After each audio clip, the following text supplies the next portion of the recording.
Hello बच्चों, आपका मेरे YouTube चैनल इजी केमिस्ट्री में स्वागत है। हम उप सहसंयोजी यौगिकों में आबंधन आज ये पढ़ेंगे, यानी बॉन्डिंग इन कोऑर्डिनेशन कंपाउंड्स। वास्तव में बर्नर ने ही अपने सिद्धांत में उप सहसंयोजी यौगिकों के आबंधन के बारे में कुछ जानकारी दिया था। मैं आपको याद दिला देती हूँ। उन्होंने बताया था कि केंद्रीय धातु परमाणु जो होते हैं वो दो प्रकार की संयोजकता प्रदर्शित करते हैं, एक प्राथमिक संयोजकता और एक द्वितीयक संयोजकता। किसी भी धातु की जो प्राथमिक संयोजकता होती है वो ऋणायनों से संतुष्ट होती है और द्वितीयक संयोजकता जो है वह लिगैंड के द्वारा दिए गए इलेक्ट्रॉन युग्म से संतुष्ट होती है, जिसको हम कोऑर्डिनेशन बॉन्ड कहते हैं। लेकिन बर्नर की सिद्धांत के कुछ लिमिटेशंस थी, कुछ सीमाएं थी, जिसका वर्णन वह अपने सिद्धांत में नहीं कर पाए थे। जैसे कि क्यों कोई मेटल, कोई स्पेसिफिक या विशेष मेटल ही कोऑर्डिनेशन बॉन्ड बना पाता है। यानी जो उप सहसंयोजी यौगिक में आप देखेंगे तो कुछ विशेष मेटल ही भाग लेते हैं। एक ये जो बर्नर ने नहीं समझा पाए थे। दूसरा कि जो उप सहसंयोजी यौगिकों में दिशात्मक गुण क्यों दिखाई देता है, उसकी ध्रुवण गुण क्यों दिखाई देता है, इन बातों का वर्णन बर्नर्स ने अपनी थ्योरी में नहीं कर पाए थे या उनकी थ्योरी से नहीं हो पाया था। तो उसके बाद और अन्य बहुत सारे थ्योरी दी गई, जैसे संयोजकता बंध सिद्धांत, क्रिस्टल फील्ड सिद्धांत, लिगैंड फील्ड सिद्धांत और मॉलिक्यूलर ऑर्बिटल थ्योरी। तो क्लास 12th में आप लोग यहाँ पर केवल दो थ्योरी पढ़ेंगे, बैलेंस बॉन्ड थ्योरी और क्रिस्टल फील्ड थ्योरी। तो आज हम इस उप सहसंयोजी यौगिकों के आबंधन को समझने के लिए संयोजकता बंध सिद्धांत पढ़ेंगे। क्या पढ़ेंगे बच्चों?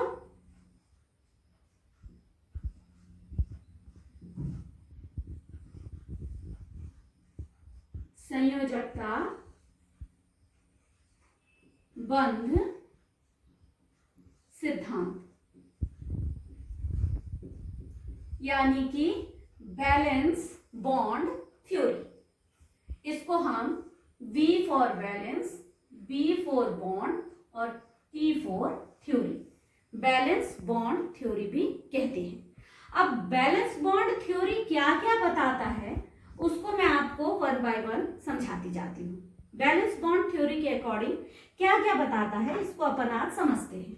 देखिए, सबसे पहले हम जब कोऑर्डिनेशन केमिस्ट्री पढ़ रहे थे तो हमने देखा था कि सेंट्रल मेटल एटम और लिगैंड के बीच में एक बंध होता है। वास्तव में वह उप सहसंयोजी बंध होता है जो लिगैंड अपने इलेक्ट्रॉन युग्म को सेंट्रल मेटल एटम को दान करता है और यह बंध दिशात्मक होता है लिगैंड से सेंट्रल मेटल एटम की ओर। तो बैलेंस बॉन्ड थ्योरी का सबसे पहला ही सिद्धांत जो निकल के आता है वह ये होता है कि CMA यानी सेंट्रल मेटल एटम के पास पर्याप्त ऑर्बिटल रिक्त होने चाहिए। क्यों रिक्त होना चाहिए? क्योंकि लिगैंड इलेक्ट्रॉन युग्म का दान करता है और हमें पता है कि एक ऑर्बिटल में एक इलेक्ट्रॉन जोड़ा रहता है और लिगैंड पूरा का पूरा इलेक्ट्रॉन युग्म ही दान करेगा। इसीलिए सेंट्रल मेटल एटम के पास रिक्त ऑर्बिटल होना पर्याप्त संख्या में बहुत जरूरी है। ठीक है, तो पहला हो गया। दूसरा, बैलेंस बॉन्ड थ्योरी के अनुसार दो प्रकार के कॉम्प्लेक्सेस होते हैं। दो प्रकार के कॉम्प्लेक्सेस में एक होता है उच्च चक्रण या हाई स्पिन।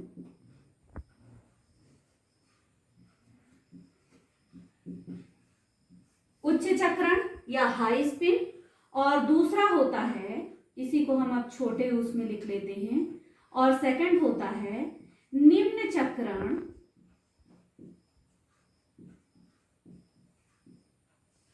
या लो स्पिन। हम इसे और भी नामों से जानते हैं। हाई स्पिन, इसका मतलब हाई स्पिन जो होता है इसको हम बाह्य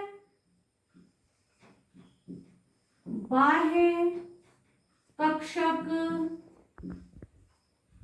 संकुल भी कहते हैं, यानी आउटर ऑर्बिटल कॉम्प्लेक्स।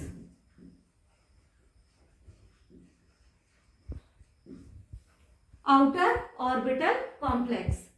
अब हम निम्न चक्रण या लो स्पिन कॉम्प्लेक्स को हम आंतरिक कक्षक संकुल या इनर ऑर्बिटल कॉम्प्लेक्स।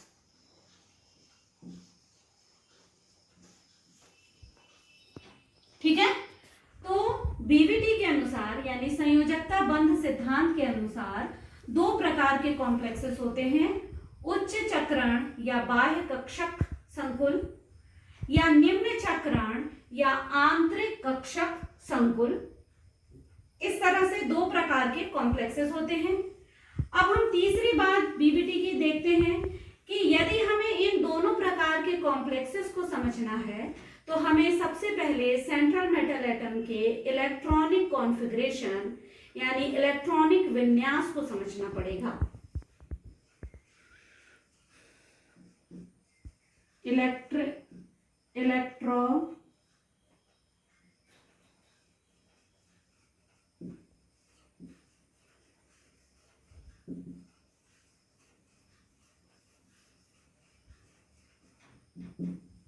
तो दो प्रकार के इलेक्ट्रॉनिक कॉन्फ़िगरेशन भी हम देखते हैं। देखिए बीवीटी के अनुसार दो प्रकार के इलेक्ट्रॉनिक कॉन्फ़िगरेशन, माना कोई धातु M, इसमें दो प्रकार के, एक NS 1 से 2, NP 1 से 6 और ND 1 से 10। हमें पता है S ऑर्बिटल में 2 इलेक्ट्रॉन, P में 1 से 6 यानी अधिकतम 6 इलेक्ट्रॉन और D में 1 से 10 यानी अधिकतम 10 इलेक्ट्रॉन होते हैं। इसी प्रकार इसका एक अन्य इलेक्ट्रॉनिक विन्यास ये भी हो सकता है N-1 D 1 से 10, NS 1 से 2 और NP 1 से 6। तो इस तरह से दो प्रकार के इलेक्ट्रॉनिक विन्यास हो सकते हैं, किसका? सेंट्रल मेटल एटम का। तो ये हो गया आपका तीसरा सिद्धांत कि हमने पहला देख लिया, दोनों सेंट्रल मेटल एटम के पास पर्याप्त मात्रा में रिक्त ऑर्बिटल होना चाहिए। बीवीटी के अनुसार दो प्रकार के कॉम्प्लेक्सेस होते हैं, एक आउटर ऑर्बिटल कॉम्प्लेक्सेस और एक इनर ऑर्बिटल कॉम्प्लेक्सेस। हम इसी से इन्हीं दोनों को हम इस इलेक्ट्रॉनिक विन्यास के आधार पर भी बता सकते हैं कि जब डी ऑर्बिटल बाहरी कक्षक का डी ऑर्बिटल भाग लेगा तो हम उसे कहेंगे आउटर ऑर्बिटल कॉम्प्लेक्स। और जब उपांतिम कक्षक का डी ऑर्बिटल भाग लेगा तो हम उसे कहेंगे inner orbital complex.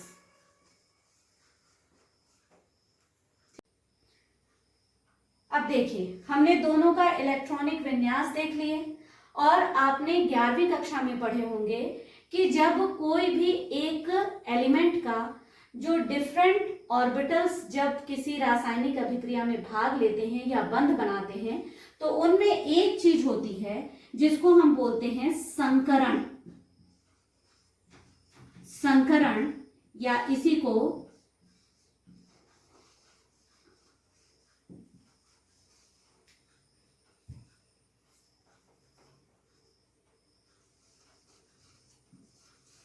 Hybridisation. Hybridisation मैं आपको याद दिला देती हूं। हाइब्रिडाइजेशन की अपनी परिभाषा थी कि एक ही परमाणु के विभिन्न ऊर्जा वाले ऑर्बिटल आपस में ऊर्जा के सम्मिश्रण द्वारा समान ऊर्जा स्तर वाले ऑर्बिटल्स का निर्माण करते हैं, उसको हम कहते हैं संकरण या हाइब्रिडाइजेशन। तो अब क्या होगा, जो ये सेंट्रल मेटल एटम है वह पहले हाइब्रिडाइजेशन करेगा, इससे समान ऊर्जा स्तर के ऑर्बिटल बनेंगे। ठीक, अब पांचवी बात आएगी ओवरलैपिंग या अति व्यापन या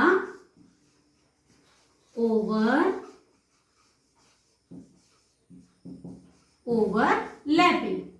ओवरलैपिंग में क्या होता है कि जब सेंट्रल मेटल एटम के हाइब्रिड ऑर्बिटल बन जाएंगे उसके बाद उन हाइब्रिड ऑर्बिटल से लिगैंड के परमाणु आकर बंध बनाएंगे और इसी क्रिया को हम ओवरलैपिंग कहते हैं। तो हाइब्रिडाइजेशन और ओवरलैपिंग ये दो चीजें होती हैं और इसके बाद उनमें आबंधन हो जाता है। तो हम अब आबंधन को उदाहरण सहित पढ़ेंगे। चलिए उदाहरण देखते हैं। एक उदाहरण लेते हैं हम CO NH3 6 times 3+, ये एक संकुल आयन है। हेक्साएमीन कोबाल्ट थर्ड कॉम्प्लेक्स आयन। ठीक है, अब इस उदाहरण से हम इसको समझते हैं, पूरा बैलेंस बॉन्ड थ्योरी के आधार पर हम समझते हैं। देखिए हम बिगनिंग से बिल्कुल शुरुआत से स्टार्ट करते हैं। इसमें केंद्रीय धातु परमाणु कौन सा है, कोबाल्ट। तो हमने कोबाल्ट लिया, इसकी परमाणु क्रमांक कितना है 27 ले लिए। अब हम इसका इलेक्ट्रॉनिक विन्यास लिखेंगे। हम लिखेंगे 1s2 2s2 2p6 3s2 3p6 और 3d छोड़ रहे हैं। क्यों छोड़ रहे हैं अभी बताते हैं आपको। 4s और फिर 4p क्यों छोड़ रहे हैं, देखिए हमने 11th क्लास में फिर एक अफवाह का नियम पढ़े थे, अफवाह के बढ़ते ऊर्जा क्रम का नियम। इसमें हम पढ़े थे कि 4s की ऊर्जा स्तर कम है, 3d की अधिक है, इसलिए पहले 4s को भरा जाएगा और उसके बाद 3d को भरा जाएगा।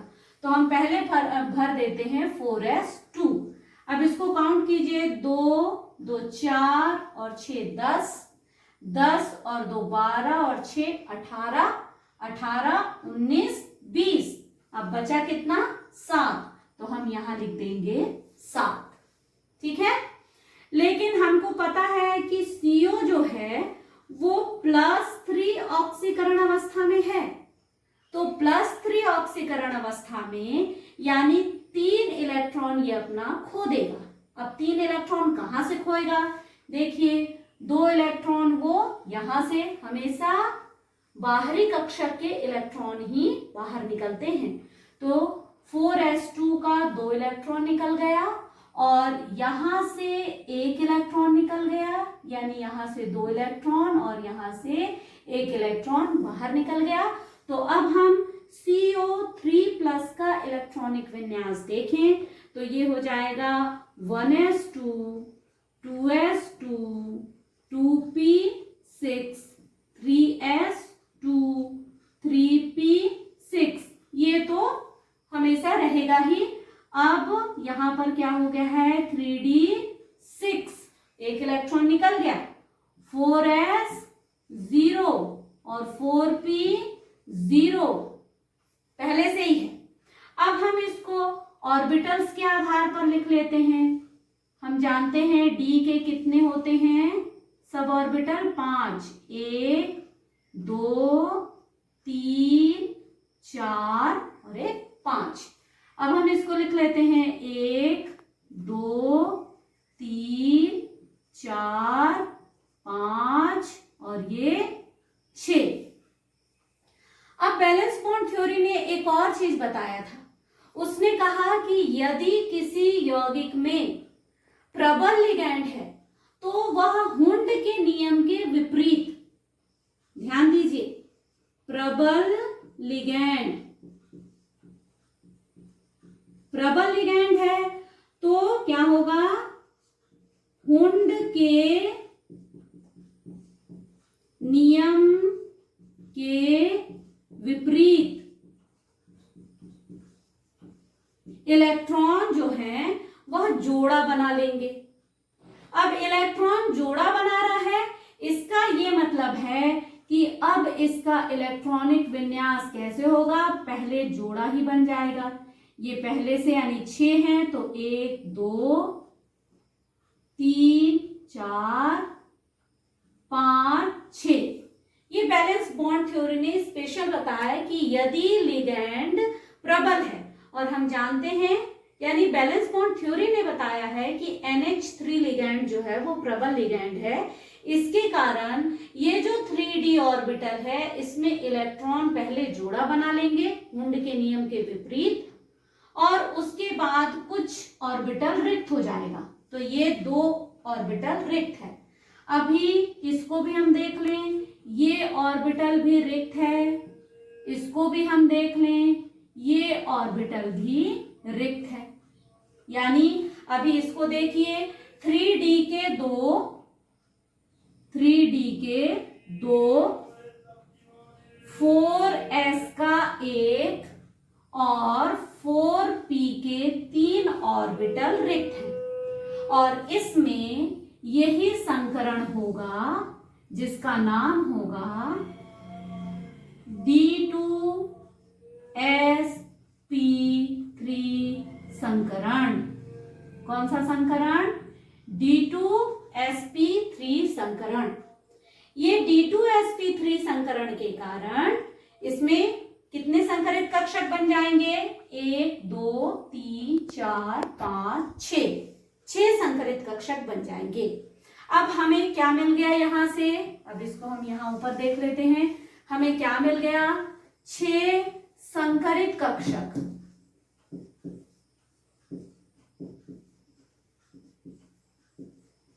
संकरित कक्षक मिल गया। इसलिए ये जो यौगिक होगा वो होगा अष्टफलकीय,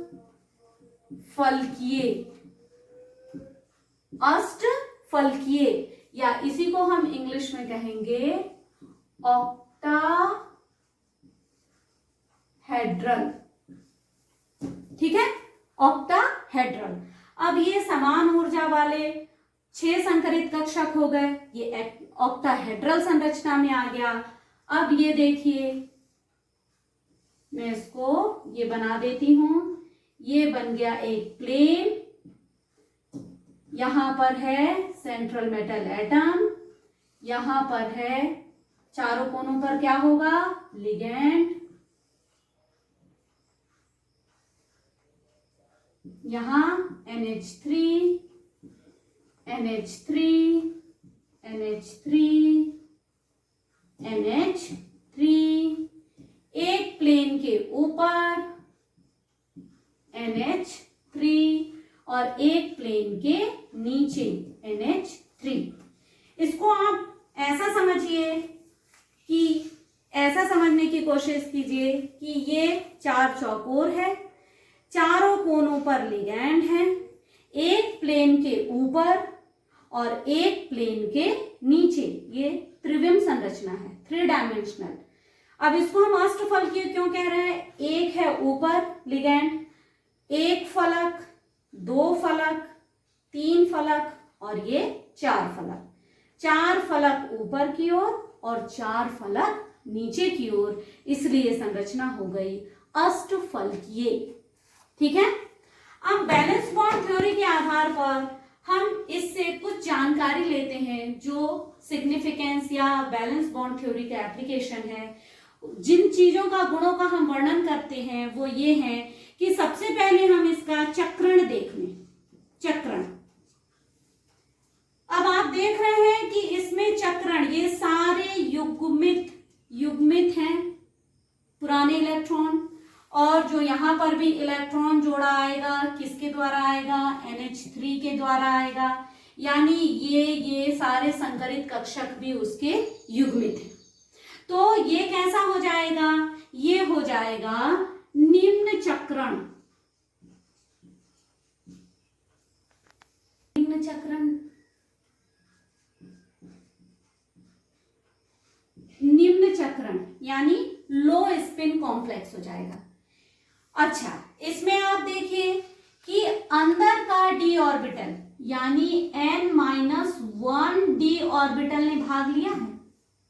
n-1 d, ये 4 d ऑर्बिटल ने भाग नहीं लिया, बल्कि उपांतिम कक्षक 3d ने लिया है, इसीलिए n-1 d ऑर्बिटल कह रहे हैं। इसीलिए ये हो जाएगा इनर ऑर्बिटल कॉम्प्लेक्स। ठीक है। तो इसे हम एक और कहते हैं स्पिन फ्री कॉम्प्लेक्स। इसमें एक भी अयुग्मित इलेक्ट्रॉन इस संकुल में कहीं नहीं है। तो इसके चुंबकीय गुणों की भी व्याख्या यहां से हो जाती है कि ये चूंकि सारे के सारे जोड़े में हैं, इलेक्ट्रॉन युग्म हैं, इसलिए हम इसको डायमैग्नेटिक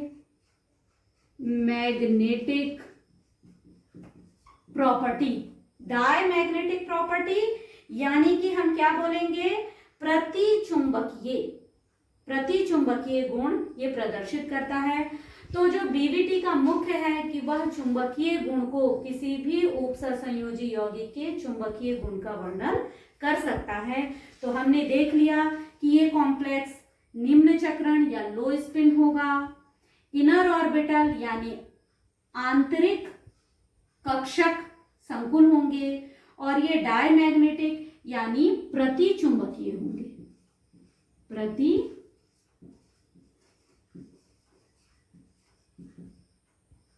प्रतिचुंबकीय होगा। ठीक है। अब दूसरा एग्जाम्पल हम पढ़ेंगे COF6(3) यानी हेक्साफ्लोरो कोबाल्ट 3rd आयन। अब इसको भी हम सेम उसी तरह इलेक्ट्रॉनिक विन्यास से लिख लेते हैं। इलेक्ट्रॉनिक विन्यास हमने देखा था, सब कुछ देख लिए। इसमें भी जो CO है वो +3 ऑक्सीकरण अवस्था में है। तो अब हम इसको फाइनल भी लिख सकते हैं, जैसे आपने अभी पिछली बार देखा था। हम इसको ऐसे भी लिख सकते हैं 1s2 2s2 2p6 3s2 3p6 और 3d6 4s0 4p0। ठीक है। अब यहां पर भी संकरण सेम होगा, लेकिन यहां जो मेन बात है जो बीबीटी ने बताया कि यहां पर F जो है वह दुर्बल लिगैंड है, वीक लिगैंड। दुर्बल लिगैंड होने के कारण वह हुंड के नियम के विपरीत इलेक्ट्रॉनों की कपलिंग जोड़ा नहीं बनाता। इसीलिए यहां से हम देखें 1 2 3 और ये 5, 1 2 3 4 5 और ये 6। यह दुर्बल लिगैंड होने के कारण इन इलेक्ट्रॉन का जोड़ा नहीं बना पाता, इसीलिए 4s 4p और 4d ये जो है वो संकरण में भाग लेते हैं। तो इसमें जो संकरण होगा वो होगा sp3d2। sp3d2 संकरण होगा। इसमें भी हम देख रहे हैं कि कितने संकरित कक्षक बनेंगे, 6 संकरित कक्षक बनेंगे। 6 का संकरित कक्षक वापस से अष्टफलकीय बनाएगा, लेकिन जो बीवीटी के आधार पर हम समझ रहे हैं वो हम देखते हैं कि चूंकि इसमें अयुग्मित इलेक्ट्रॉन है, कितने हैं, 1 2 3 4, इस पूरे संकुल में 4 अयुग्मित इलेक्ट्रॉन अनपेयर्ड इलेक्ट्रॉन है। अनपेयर्ड इलेक्ट्रॉन के कारण अब आपको पिछले संरचना से इसको बना लेना है, अपनी कॉपी में कंप्लीट करना है। ये अनपेयर्ड इलेक्ट्रॉन होने के कारण ये पैरामैग्नेटिक होगा। हम चुंबकीय गुण की बात करें तो ये क्या हो जाएगा, पैरामैग्नेटिक यानी कि अनुचुंबकीय। एक चीज, दूसरा आप देख रहे हैं इसमें स्पिन, 4 इलेक्ट्रॉन जो है वो स्पिन दिखाएंगे, इसलिए ये कैसा संकुल होगा, हाई स्पिन। और हाई स्पिन को ही हम क्या बोलेंगे, outer orbital complexes. Outer orbital, क्योंकि आप देखिए इसमें बाह्यतम कोश का डी ऑर्बिटल भाग लिया है, इसलिए हम इसको बोलेंगे आउटर ऑर्बिटल कॉम्प्लेक्सेस।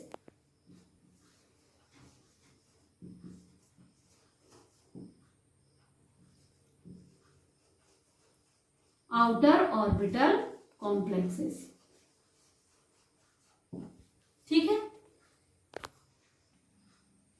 अब हम अभी तक हमने ऑक्टाहेड्रल यानी अष्टफलकीय की बात किए थे। अब हम 2 उदाहरण यानी टेट्राहेड्रल और स्क्वायर प्लेनर का भी समझ लेते हैं। इसमें हम एक उदाहरण लेते हैं, NiCl4 2+, ठीक है, यानी टेट्राक्लोरो निकलेट 2+ आयन। सेम जो पहले किया था, निकिल का परमाणु क्रमांक 28। फिर हम कॉन्फ़िगरेशन लिखेंगे 1s2 2s2 2p6 3s2 3p6 3d छोड़ दिए, क्यों छोड़ दिए पता है ना आपको। फिर 4s2, काउंट करो, 2 2 4 6 10 2 12 6 18 19 20, यहां कितना आ जाएगा 8 28। अब हम देख रहे हैं कि ये +2 ऑक्सीकरण अवस्था में है, यानी कि ये +2 ऑक्सीकरण अवस्था में। तो सबसे बाहरी कोश का 2 इलेक्ट्रॉन निकल गया। निकलने से अब क्या हो जाएगा, अब हो जाएगा 1s2 2s2 2p6 3s2 3p6 3d8 4s0, 2 electron +2 ऑक्सीकरण अवस्था है, और 4p0 4db0, वो होगा ये। यहां पर ये जो Cl है ये भी दुर्बल लिगैंड है, इसलिए यह D के 3D के 8 ऑर्बिटल को कपलिंग नहीं कर पाता। 1 2 3 4 5 6 7 और 8 दुर्बल लिगैंड होने के कारण ये कपलिंग नहीं कर पाता। और यहां पर जो संकरण होगा वो होगा sp3। sp3 संकरण के कारण, बच्चे आप पहले पढ़ भी चुके हैं, sp3 संकरण के कारण ये कैसा होगा, टेट्राहेड्रल होगा।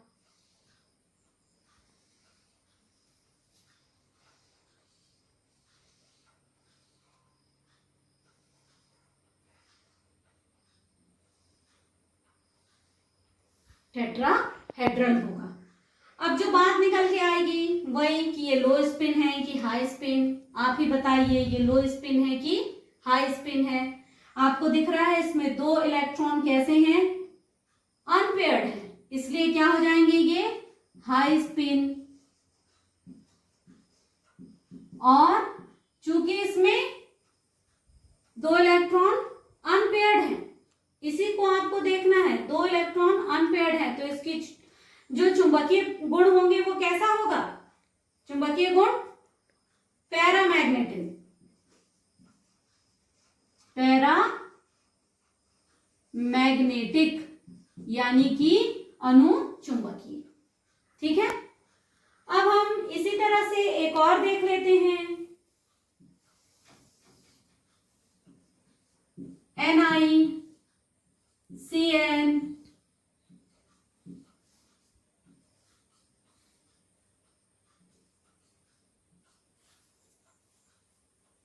यहां पर भी हमको निकेल का ही दिख रहा है, Cn ही है। बस ये है कि ये जो Cn है ये प्रबल लिगैंड है। प्रबल होने के कारण जो यहां आपको दिख रहा है ये क्या करेगा, कपलिंग कर लेगा, जोड़ा बना लेगा। तो अब मैं आपको यहां लिख के बता देती हूं, Ni2+ हम कैसे लिखेंगे, 1s2 2s2 2p6 3s2 3p6 3d8 4s0 4p0। लेकिन यहां जो खास बात वो यही रहेगी कि चूंकि प्रबल लिगैंड है इसलिए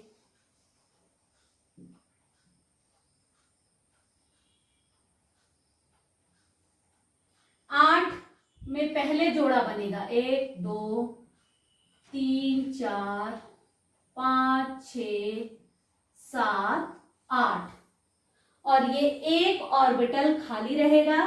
तो इसका एक ऑर्बिटल, p का एक ऑर्बिटल और ये, तो यहां पर जो संकरण होगा वो होगा DsP2। DsP2 संकरण के कारण ये स्क्वायर प्लेनर 4 ऑर्बिटल संकरित बनेंगे, लेकिन इसकी जो ज्यामिति होगी वो होगी वर्ग समतलीय। अब हम इससे भी कुछ निष्कर्ष देख लें कि यहां पर दिख रहा है कि सभी इलेक्ट्रॉन जोड़े में हैं, यानी इसका लो स्पिन होगा और ये डायमैग्नेटिक होगा, लो स्पिन कॉम्प्लेक्स होगा और ये डायमैग्नेटिक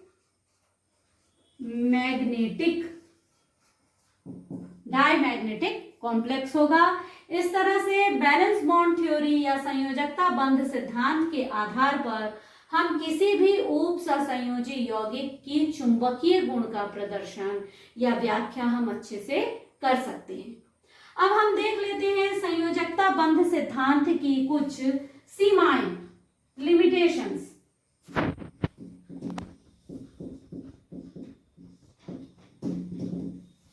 सबसे पहली बात संयोजकता बंध सिद्धांत की सीमाएं में यही है कि इसमें पूर्वानुमान बहुत है। क्यों हुआ क्यों नहीं हुआ इसका वर्णन कम और माना गया है ज्यादा बातों को, यानी पूर्वानुमान।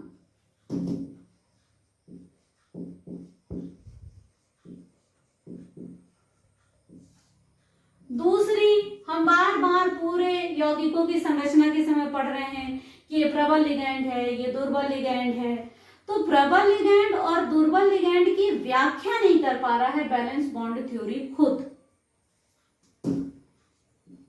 प्रबल और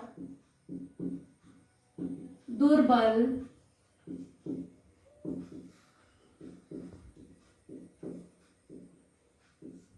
की व्याख्या नहीं कर पा रहा।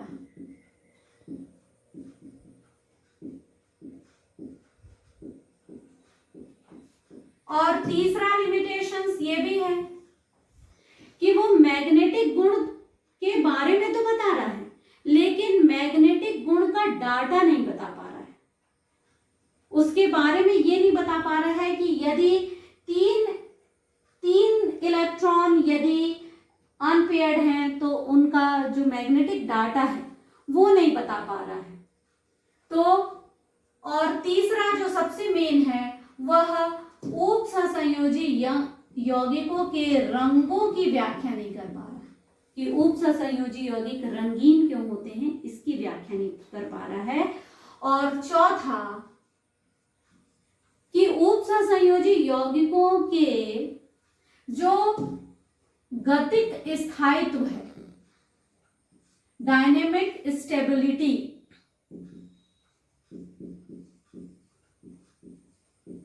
ये गतिक स्थायित्व यानी डायनेमिक स्टेबिलिटी की भी व्याख्या बैलेंस बॉन्ड थ्योरी नहीं कर पा रहा है।